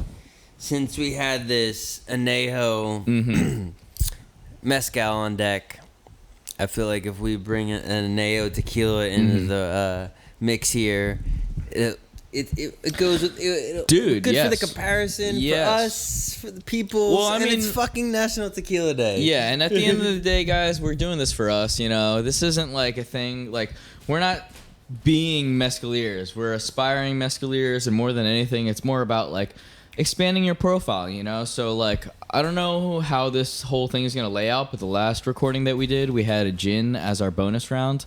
I haven't even talked to this guy about it, but I guess yeah, this might be bonus rounds. Another round. Another fourth bottle. Wait, I'm gonna get a different glass. Yeah, just there will. Tainted out here. Yeah, there's without a doubt going to be a fourth bottle, and we we got to get the next Jakarta. Well, what is it called? Haraka. What are you talking about? Jakarta. What is it called? Jakarta. Sorry, guys. If you are an actual expert listening to this, like, please fucking, like, call, like, we'll do an interview in the phone call or something. It's just important to know that, like, I want to get the information right, but at the same time, like, who gives a fuck? We over here watching K-pop shit or K-horror shit, right? So don't give us, like, some slack. K-pop, K-horror, two different things. Give us some slack, but at the end of the day, yo, like, we're with it, yo. Like, we promise we're not going to wipe away this shit out. Yeah. Yeah. Yeah. Yes. I think that you should think about this one. All right, so this is tequila. I mean, like, this is tequila. I wish, next time you gotta sneak that shit into me. Like, don't even tell me. Like, but yeah, let's get it. Yeah, so this is tequila, but it's an anejo, so it's aged in barrels, and you know, think about this not so much as a comparison to mezcal in general, but let's think of it as in comparison to an anejo mezcal. So we're looking at an anejo versus an anejo. Oh, thank you. Yes, my friend. Happy or yes. National Tequila Day. Happy National Tequila Day. Bullet. Woo. It's definitely tequila, and that is a flavor that I remember. Woo. Mezcal is way better. A little less sweet, maybe. All right, I have a biased opinion because every single Cinco de Mayo, I've thrown up on the toilet. Oh. So I definitely have a very not biased. This last one. Oh, no, I did. I'm pretty sure I did. Did you? March, April, May, June, July. It's fucking COVID. May? Cinco de Mayo, my friend. May, April, May, we've been June. on COVID since March, dog. Wait, what did I do? No, I definitely forgot about that. But every single one. Prior. Lo siento. So, lo siento. Nah, mostly, I fucking clutched the porcelain. From shitty tequila. From very bad tequila and very, like, why are we drinking tequila for no reason? You know what I'm saying? Like, I don't know, man. I've always thought that I've been allergic to tequila, but ever since I've been drinking mezcal, that's right. You did think you were allergic to agave. It's not because of mezcal in general. It's because it's just the shitty stuff. I just had very bad experiences with tequila, and I think it's a testament to like what we're doing right now. It's like, yo, dude, it's way different. It has a different profile, first of all. Like, do you not like that? I don't. I actually don't. Okay. But that might be a biased taste, you know what I'm saying? Like, dude, if you get a bad night of tequila, you'll remember that shit. And if you have 5, you'll definitely remember that. So, I mean, I definitely had bad nights on tequila, but I don't know. Yeah, I like good tequila. I've always blamed it the fact that I'm Asian, Tequila's though. You know what I'm saying? Drug. Like, if I didn't like start liking good tequila, then I wouldn't have. Really? I mean, as a gringo. Wait, what's from a the good East, tequila back then? As a gringo from the East Coast, like, you know, I wouldn't have got into mezcal just cause. You know what I mean? Like, I got into tequila, then got into good tequila, and then like quickly started getting into mezcal as soon as I, you know, was living out here. Mm-hmm. I mean, this is a decent tequila. This isn't no OG tequila. Prospero. No, it's not bad at all. Prospero is like relatively new, but I think I love it. I think it's really good. Prospero año enamitarai. I mean, as far as like I in a bar, wish like, you a Merry Christmas. I mean, drink Espolon, man. Like, you know, like in a bar, like a reasonably priced tequila that you can get anywhere. Espolon, you know. Well, the reason why I fucking it just did not work with me is because I would always take a shot. I would have a slice of lime, and we did the salt. You know what I'm saying? And when you do that, it turns into a party. You know, it turns into a thing where like no one just sits on a couch, taking a shot of tequila, biting a lime, and licking salt, right? But why do you need to bite the lime and take the salt? 17 years old. You know why you need to do it? Because Why? the product you're drinking is shitty. Makes sense. Yeah. You know, like if you were drinking a good product, you would just be like, from the get-go. Even if you were just doing a shot, I'm not saying you need to sip on it, but even if you're doing a shot of a good product, like think if you did a shot of one of these, it's still a shot. But you might be like for a second, but you're still like, you're not gonna be like, where's the water? Where's the soda? Where's the lime? You're not gonna get Yeah, I wonder if that's what like. So we recorded another episode before this. We were talking about young Hispanic people drinking early before the age of 18. You know what I'm saying? I drank when I was 16. I drank when I was 15, but I really got drunk when I was 16. But I worked in many restaurants and many industries where it's like, yo, like, you drink when you're 16. I got clowned by 13-year-olds for drinking when I'm 16. You know what I'm saying? So it's like, I feel like Hispanics drink younger, and not only that, I wonder if they're drinking mezcal first. I don't know for a fact off the top of my head, but I think the drinking age is lower. In Mexico? At least for beer. Yeah. Most places other than America, the drinking age is lower. Even in comparison to Mexico, there's Germany, Europe, you know what I'm saying? Yeah. Most of the places, for beer, they have a lower drinking age, and then liquor is higher. Is that really the case? Like, liquor and beer separated like that? That makes sense. Not everywhere, but many places.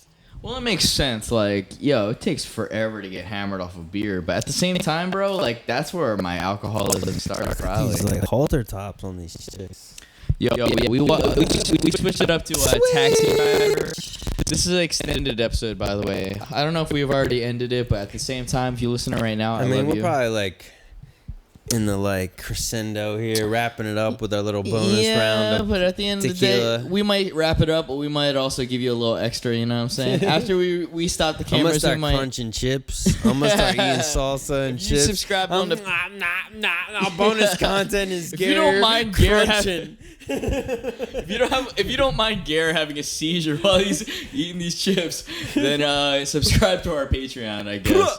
Nah, but for real, we watching Taxi Driver right now. We actually, no lie, I hope you don't judge us, but we had a little technical difficulties earlier. If you guys know about GoPros, why the fuck does the GoPro 8 overheat so fast, and why? Or you know, if you got an answer for that, let me know. But just give me a little context. Yeah. Mezcaltalk@gmail.com hasn't even been made yet. We'll tell you about mezcal. You tell us about GoPros. Yes, please. We watching Taxi Driver. It's the scene where Robert De Niro talking to Harvey Keitel. Harvey Keitel is a little pimp, you know what I'm saying? He is scumbag, no lie, you know, in this movie. And I wouldn't be surprised. He looks like he would be on the worst metal band you ever heard in your life. With a fucking derby cap? Can you imagine a metal band with a derby cap? Yes, I can. Lords of Brooklyn. Okay, I stand corrected. Hey, anyone that has Brooklyn in the name, you got to be worried about. They were like old school rap metal, hardcore hybrid. Rap metal, like after like, LL Cool J shit, like after early OG rap hardcore crossover shit. Lords of Brooklyn. You mean like past? Is it past the what do you call it? Like Run DMC, you know, with that. I mean, after that. Yeah, that was like, oh. That's early. But that's what, late 80s, what you're talking about? Like House of Pain era, early Cypress Hill era. Okay, so like early 90s. Yeah, but like they probably started at late 80s. I mean, Lords of Brooklyn were like But can you imagine a motherfucking metal band with a derby hat? Like, I'm gonna punch the shit out you, bro. As a fan, I'm gonna punch the fuck out of you. You know what I'm saying? Like, I'm gonna rise from the crowd. Yeah. And a Superman punch. I mean, he's got a wife beater tucked in. Yeah. Nah, shout out to Harvey Keitel, though, real talk. You ever see Mean Streets? Yeah. We should watch that at a podcast one point. Like, that shit is fire. I haven't really watched it all like that. I've watched it, but I never really paid attention. Yo, like, y'all are gonna get to know we're movie heads. We're not connoisseurs, but we movie heads.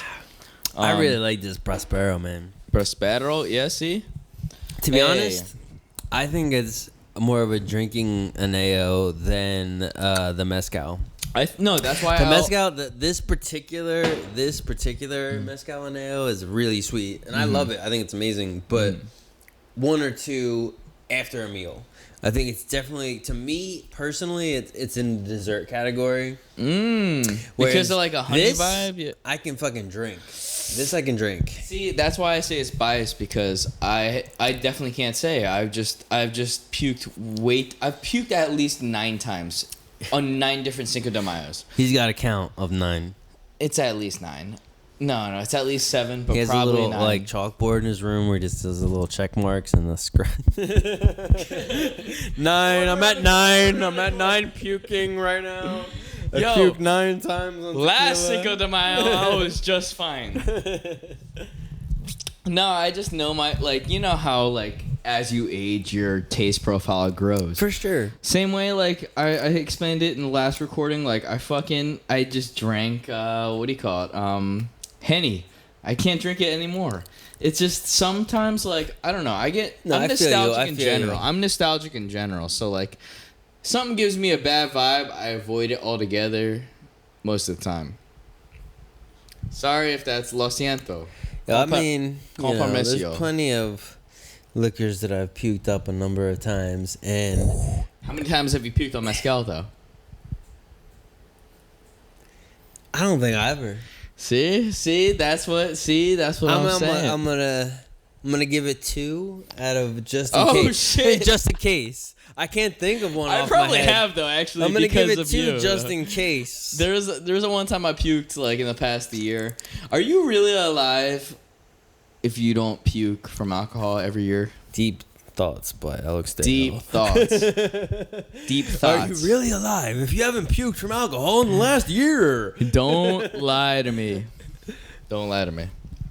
Nah, but for real, yeah. I mean, I don't know where we're at right now. We're a little tipsy. At least I'm a little tipsy. I don't know where you're at with it. Bing. But yo, honestly, this is a very delicious tasting. This is an amazing lineup of 3. Like, if you wanted to give someone a taste of mezcal, just in general, this lineup is like really good for you as like a novice. As a person that slightly likes whiskey, someone that little bit, I definitely like beer foremost, but these are very different types of alcohol, even though they're made from the same agave, which most mezcal isn't, right? Like, this one's a different agave. Oh, gotcha. Which one was that Cenizo. again? Cenizo? Cenizo is the agave. Damn, we got the COVID sneezo. Cenizo. Sneeze, don't sneeze. Cenizo. Don't sneeze on me. It's from Durango. It's from the desert. Nah, if we're completely pronouncing it wrong, I'm really sorry, honestly. No, like we're just we need some. Wait, what? Some experts to correct our language. Yeah. I mean, what we've heard from is that mescaliers say that your day begins with your first sip of mezcal, right? Yep. So like, we're just following that guidelines, and no lie, like, there should never be any hipsters with mezcal, right? Is that true? What do you think? I mean, There should never be hipsters in general, probably. But mezcal, right? chill the hipsters. Chill. That's our demographic, bro. No. Like, we ain't no hipsters. Yo, I promise you. Like, we couldn't even act, though, low-key. You know, if you wanted us to be hipsters, don't even matter. What does it mean in your eyes? What is a hipster? It means that, like, you ain't speaking from the heart, but you speaking about something, but you ain't speaking from the heart. Doesn't that make sense? Like, you talking about something, but you ain't speaking from the heart. Like, we definitely. I think it's interpretive. I'm asking legitimately as a human. I didn't mean to. I just came at you right away. What the fuck you saying, Garrett? I'm into it. Like, but I was asking to legitimately see what you would say. Yeah, I just thought about that now, but like, hipsters don't speak from the heart. Probably they speak from the Reddit forums or some shit. You know what I'm talking about? Like, I don't identify as being a hipster. I've been called a hipster. No one identifies as a hipster. I've been called a hipster by many people, and like, you know, I'm not like gonna kill myself over it. The true non-hipster thing is to deny that. What is the definition of a hipster? I don't know. I don't know. Like, you just said what you thought. I'll tell you. You just said what you thought. You think it's someone the podcast begins right now. You think it's someone that's not speaking from the heart? Like, I'm not gonna deny that. Like, I think it's trendy as fuck. When I think a hipster, I think it's trendy as fuck, and I think it's somebody that might follow. Trendy AF. That might follow. A path or a trend or a product or a brand because it's hip or loosely in their morals or loosely in their path. Wheelhouse. You're saying like this. Like, I like to think that like. But in another respect, hipsters could just mean a demographic of people that aren't down with certain things. Okay. So that, you know, that's like socioeconomics. Yes. We talking about demographics. We talking about targeted. It could just targeted. be someone that's like slightly left of center with both their purchasing habits and their political views. During this racial war, like post George Floyd shit, like everybody getting tested now. I think of myself as I'm not a full-on radical. But I think I'm borderline radical, and I think I've been. I think we are the new radical. And I think we are the new. You guys. A reasonable radical. That's a contradictory statement. That's fucking. Some radicals are like radical. Well, that's why I say the new radical. We're not. But that's the thing, though. Like, it's like we're faced with a time where I hate to bring it back. Like, not even back. This is the first time we ever talked about politics. I'm gonna have a little more Prospero. Yeah, while you talk. Yeah. Prospero Anejo. No, I think I'm straight. Thank you, though. Yeah, I'm cool. Thank you, though. No. I'm like, no, I don't want to bring it to politics because obviously, straight up, like. We really care about social issues. That's not the point of this podcast. For sure. But the fact that, like, we're very scrutinizing of hipsters. But no, it's more about, like, we from the East Coast, like, we talk from the heart, and we've experienced a lot of people that have gained a lot of benefit from co-opting cultures, not just in alcohol, not just in liquor, but music, film, and some that might not even be cognizant of it. No, that's what does that make it better? Part. Does that make it better or worse? Worse. I'm not here to say. I'm here to say it. No. In a post George Floyd world, I am here to say yes. But I will lay my hand or my feet in the sand, and I think you would agree with me because, like, honestly, like, that's some real shit, yo. It's like, it's different now, you know. Like, if you aren't aware of your effect in the world nowadays, like, you've made conscious decisions to shy away from that, and that's not what Mezcal talks about. But we might end up on that because we on the Prospero and like, you know. Yo, can we get this man to do the double R's? Can we get this man to do it? Me no bueno. Prospero. Not bad. You got 1.5. 1.5 R's. No. This guy knows more about mezcal than most people in America, honestly. That's a fact. That's probably a fact. And that's why we doing this right now, honestly. It's like... We're doing this because you pushed me to do it. Hey, man, I want to learn how to produce podcasts, but not just that. Like, we're not fucking around here. We're not here. We're into it. We're having fun. No, but we're gonna have real mescaleers on here. Like that's a real fact. There's a real passion and a real love and. But what's cool about it is we're gonna take this somewhere and have some other people that are like knowledgeable, even some on an equal level, but just different. And then certainly some, I would definitely want to have at least some that are on another level that know more than. I want people to come here and bring us 3 bottles. That'd be fire. I'm gonna pay for it too. You know what I'm saying? To bring, be like, yo, taste these. But also, like, because I feel like it's always like me bringing 3 bottles and like, taste these. Yeah. But I want someone to come to us and be like, taste these. And I'm like, oh, we're gonna have to have okay. We're gonna have to have a few more episodes, but like I think we'll get there. It's sort of whack that like people like always co-op shit and like. And I'd rather think it's important to us to do this without co-opting shit. But even if we did co-op this shit, I mean, inherently someone's gonna say that we are. Yeah. Someone will say that we are. We're in America, but I don't feel like our agenda is anywhere near that. But also, like a lot of people co-opting culture they're not comfortable being around the people that founded it. Like, I would love to be around someone that, like, brews mezcal or I forget what the right term is, you know what I'm saying? Like, we're not going to say... skills, you know? Yeah, but we're not going to say any right terms because we don't understand Spanish. Like, I know a little bit of Spanish, but, like... Best believe, like we're gonna try our best. We're gonna get like translators, we're gonna start learning Spanish. Yo. I've honestly thought about like that. I need to learn Spanish just because my infatuation and passion with mezcal is so high, and that I literally want to go to palenques and I want to become a mezcalier and I want to do these things and like. Not now, obviously, within but like, the next few years or like whatever. I mean, we don't know what's going on with COVID. I don't know Spanish, but I don't know Chinese neither. Yeah. Like, let's make it a buck, yo. I only know. I barely speak English. You know what I'm saying? A rough base level of French.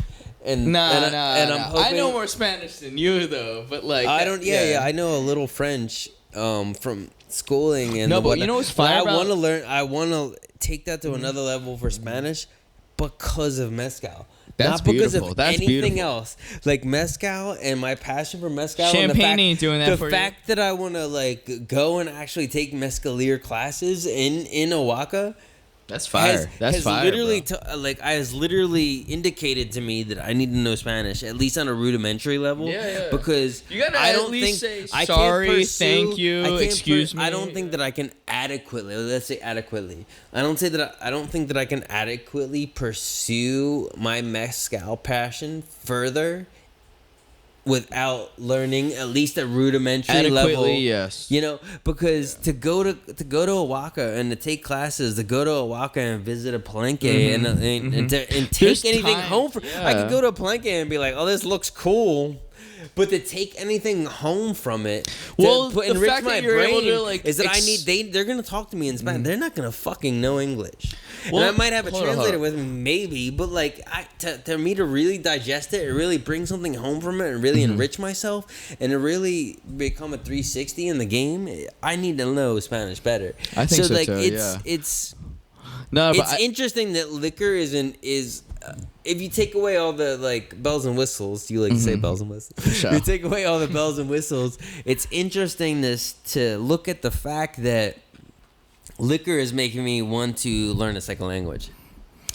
Yes, that's the first level though, but also at the same time, it's like it's very hard to explain what we're talking about in English. That's our native language, let alone Spanish. Like, you know what I'm talking about? I think we need to find it. There's certain I think so too, but like imagine like the little idiosyncratic words that we have to learn Spanish that like, I'm talking about bells and whistles. You know what I'm talking about? Like what it doesn't directly translate. There is Spanglish. Especially in LA, you learn Spanglish. Yeah. But it's very different. Everyone does say that English has a very slang-based connotation in general because it's always forming. Twitter, everyone has like a new ways of saying things. You know what I'm talking about? Well, if you think about, most languages are gender-based, so there's a lot of genders. Oh, really?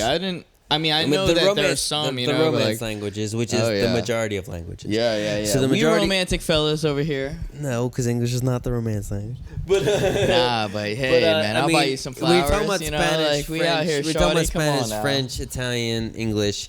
You're not English. Spanish, French, Italian, Latin. Mm-hmm. You're talking about romance languages. So you're talking about gender-sized languages. So there's all the gender-sized stuff going on. But like us speaking English, we're not gender-sizing things. Mm-hmm. But in an almost loosely parallel way, we're doing the slang sizing things. Like we over slang things, and we have so much slang. Definitely much like there's the like full on slang. Well, we could have a whole conversation without like y'all even knowing. Honestly, like like we could literally have every language has slang, but think about it like. But those languages have slang and genders. Mm-hmm. We just have slang. That's crazy. You know what I mean? We don't gender size shit. Like very English, true. American English is not gender sized. So. Hold on, my fault. I gotta take a piss. I'm sorry. Yeah. Let's keep it going though. Hold on. Woo! This guy's peeing. Right now I'm watching Robert De Niro burn flowers in a sink. It's kind of nice and romantic in a loose kind of way. It's dope. Taxi driver, stand up. It's fucking... I don't know what this kid's talking about, though. Like... This Prospero. It's a nice Anejo.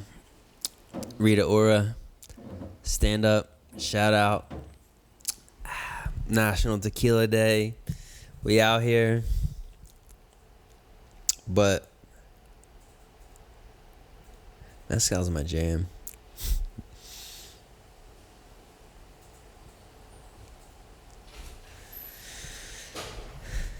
He's running back. Running back. Quick piss. Running back like the Eagles. Lo siento, necesito baño, con permiso. Ooh, sí. Ah, fuck. Yo, thank you guys. I don't know where we're gonna be at with this in the video. I know we had a little break in between. Maybe we'll do a little sponsorship or self-sponsorship or something. I sponsor myself. Sponsor this dick. All the time. No, I'm fucking around. Yo, this is good, man. It's very delicious, honestly. I liked all of them. I think. Do you like these? I mean, we don't. I don't want to get too wrapped up in because we don't know what the fucking order we're posting this shit in, but. Mm-hmm. For my own curiosity, do you like this roundup more than the last roundup? As a producer standpoint, yes. As a flavor standpoint, yeah, actually, too, probably. Yeah. I mean, I feel like personally, me just as like listening to you, like just watching your reactions and listening to your speak, I feel like you like this roundup better. Well, there was one of the last round that I probably liked more than the last one. Does that make sense? But I enjoyed the entire tasting first, and that's what this is tasting. You know? Yeah. And yeah. Like you need one that doesn't lack, but it brings an X factor to it. And that was the I'm sorry, what's it called again? It's the one that looks like a straight gin bottle. What is this? Oh, the Casa Volador? Yeah, a Cenizo. It's a house volador. Mi casa. Yeah, it's a Cenizo agave. It's volador. Infused with the Damiana herb. Mm-hmm. Damiana. I don't know what that Damiana means. That's the one that I was saying that's like... Mm-hmm. But it's like a sexual vigor thing. Oh, yeah. But like...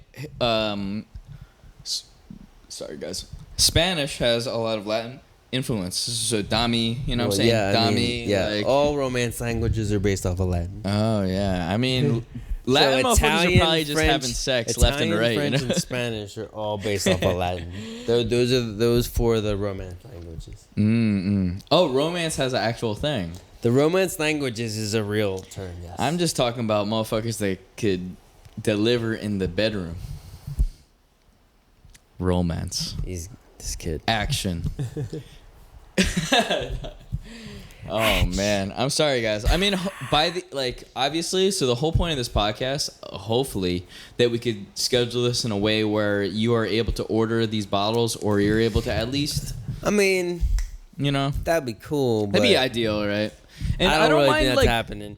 But if you're having your own tasting alongside of us, that would be to me. The ideal would just be you. Well, Garrett, we're just starting out and though, chilling and doing your own thing. Yeah, maybe down the line we would announce ahead of time, and then you could try to cop the same bottles. But like, if you're just tasting your own things and listening to us about these bottles, that's I'm happy. You know, very true. But at the same time, I prefer that you're tasting things alongside of us. Yes. Versus just being like, what are these guys talking about? Because at the same time, we have different taste profiles in general, too. So we might taste the same thing and taste something different.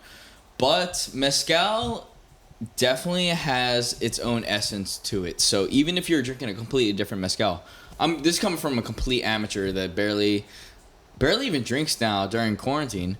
It has its own profile, and like you all, I am a bad / good influence. You good? We good? I'm able to. We can make a show out of it. I mean, people that still listen now, like we love y'all, Thank you guys, for real. Like we're just here, we just eating chips, we just drinking beer, and then most importantly, we drinking mezcal. Mezcal talk. Real talk. Here. I don't know how long this is, but good looks, We out here. If you guys have any movies that you want us to watch, hit us up. If you got any mezcals that you want us to try, most importantly. I'm all about trying more mezcals. Yes. And we have... If there's anything I'm about, it's trying more mezcals. And you don't gotta explain yourself. If you got something that's less than like $100, that like... No, but even if it's like 105, like I don't know any mezcal that expensive, but yeah. There's like, see, I don't really know. There's a but lot. Like, hey, we could turn like that multi-$100 bottles. Dog. We got weeks ahead of us. We could make that a Halloween episode. We could turn that into this and that. Don't even matter. You know what I'm saying? We could get special with it. And best believe we're gonna drink that before you guys even see us drink it. We're gonna drink it. Don't worry. Do not worry. No, but for real, like we're just doing this for us. We're just out here just having a good time, even though we got the projector popping off. Like it's for us, man. Quarantine's wild. You know what I'm talking about? Wild. Hope you guys are having a good time. I don't know who our fan base is, but if you have the chance, just let us know. Our fan base is people like us. For sure. Miscellaneous people that believe in like good products, good values, and good cultures. Straight up, they love Korean horror movies. They like, they like mezcal. But even if you don't like mezcal, like there's plenty of stuff to enjoy from this podcast. Pow. And mezcal talk, stand the motherfucking up. And if you don't have mezcal and you're afraid to buy it, ask us a question too. We got plenty of shit to go on. So yeah. I mean, I'm not here to advocate for brands other than like trying them and talk about them or whatever. But like, if you're trying to go, a lot of these mezcal bottles, any brand that like we're tasting, I fucking honestly, dude, I advocate for every brand that we're tasting on here. But I'm just saying, as far as what you just said, some people might not be super familiar.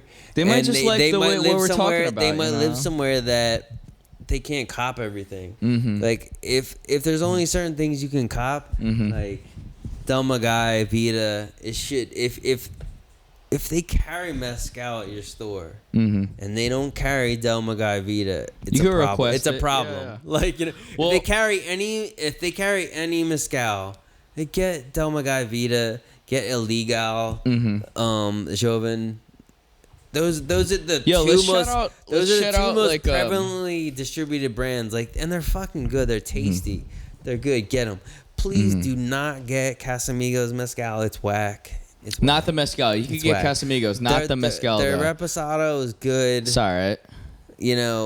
But hold up. Let's shout out the shops that you can buy in the West Coast and Southern California. Like, what do we have here? Mail order go from K&L wines. K&L. Or Old Town Tequila. Old Town Tequila? Yeah. Like OLD Town Tequila, just the way it is? Yes. Shout out to them. Like, those are your top 2 resources for America. Mail order. Yeah. For real. Old Town is in San Diego. K&L is in here. in San Francisco and some other spots, but it's not just about that. It's like happens to be close to us, like K&L and Old Town. They just have the product. They're right? America-wise, like the top two spots to cop like the good shit, and the good shit at decent prices. They have really good prices. Yeah. Plus, Garrett's from Jersey. Like I'm from Norristown. We're both pretty much from Philly. Like it's not easy to get these products unless you're at a restaurant or like probably right. I actually don't know. I don't know about the wine and spirits. In the East Coast, we have wine and spirits. They got 3 or 4 mezcals, but even then, like almost every store carries Casamigos just because it's fucking Casamigos. Yeah, but what's the goal? Are we? Their tequila's good. Their mezcal is whack. It's straight the fuck up whack. Okay. Well, you heard it here first, guys. You heard it here first. Like, yo, thank you guys for tuning in. Honestly, we out. Yeah, we got 3 mezcals for you. We'll make sure to put it in the descriptions for you guys. I know, like, yo, we still getting our legs. We still getting the legs, you know what I'm talking about? Having like fun. Most of y'all are going to be listening to this shit, like, thank you. Weeks from now, like, listening back. And I hope you guys understand the experience and understand the progression. And, we love you. I hope you enjoy it as much as we enjoy recording it. Right? Yeah. Pull it. Thank you guys. Love you. Peace. Ooh,